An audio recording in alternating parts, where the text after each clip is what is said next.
నచ్చితే లైక్ చేయండి, షేర్ చేయండి, ఈ ఛానల్ సబ్స్క్రైబ్ చేసుకోండి. ఓకే. హాయ్ ఫ్రెండ్స్, నమస్తే, గుడ్ మార్నింగ్. ఈరోజు డిసెంబరు 12వ తారీఖు మార్నింగ్ నేను 4 గంటలకు యథావిధిగా డ్యూటీకి వెళ్తాను కదా. వెళ్ళినప్పుడు అది గ్రాఫిక్స్ కాదు, మీరు ఒరిజినల్గా చూడండి, అది ఒరిజినలే. ఆకాశంలో ఒక అద్భుతం, ఒక అమోహం. ఎందుకంటే ఉదయాన్నే 6:20 అనమాట జరిగింది. ఇది గ్రాఫిక్స్ అయితే కాదు, ఒరిజినల్.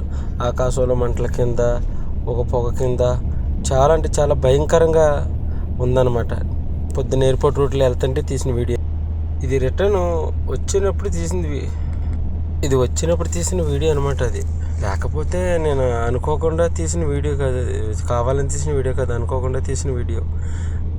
6:20కి నేను డ్యూటీకి వెళ్ళి మళ్ళీ తిరిగి వస్తుంటే కంపెనీకి వెళ్తున్నాను. అప్పుడు జరిగింది ఒక అద్భుతం, మామూలు అద్భుతం కాదు. అబ్బో, ఏంటి మనకి ఒళ్ళు గూస్ బంప్స్ వచ్చినాయి అనమాట. అలా తీస్తుంటే వీడియో ఏంటి, ఏదో జరిగిపోతుంది, ఒక ప్రాణయం వచ్చేస్తుంది, అయిపోతాం ఇంకా అగ్గిలా మంటలా వచ్చేస్తుంది అంటే ఇంకా అనుకున్నాను. కానీ వీడియో అయితే మాత్రం చాలా అంటే చాలా బాగా తీసానమాట. వీడియో 6:15 అనమాట ఇది జరిగింది. నేనైతే అనుకోలేదు అలా జరిగితే అలా వస్తుందని వీడియో, కానీ బాగా వచ్చింది వీడియో.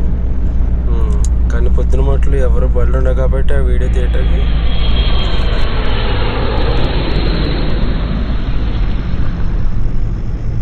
అది ఎయిర్పోర్ట్ రూటు ఫ్లైట్ వెళ్తుంది అనమాట. సరే, అదే సమయానికి టేకప్ అయింది. దాన్ని కూడా ఒక వీడియో తీసి పెట్టాను అనమాట. కానీ ఏదైనా తీయాలన్నా షూటింగ్ మార్నింగే తీసుకోవాలబ్బా. కానీ వ్యూ చాలా అందంగా ఉంటుంది, ప్రకృతి కూడా కనిపించడం కూడా చాలా అద్భుతంగా అనిపిస్తుంది. అది సడన్గా తీసిన వీడియోనా, కావాలని తీసిన వీడియో కూడా కెమెరాలో ఒకసారి బంధించామంటే కంపల్సరీ వీడియో మాత్రం చాలా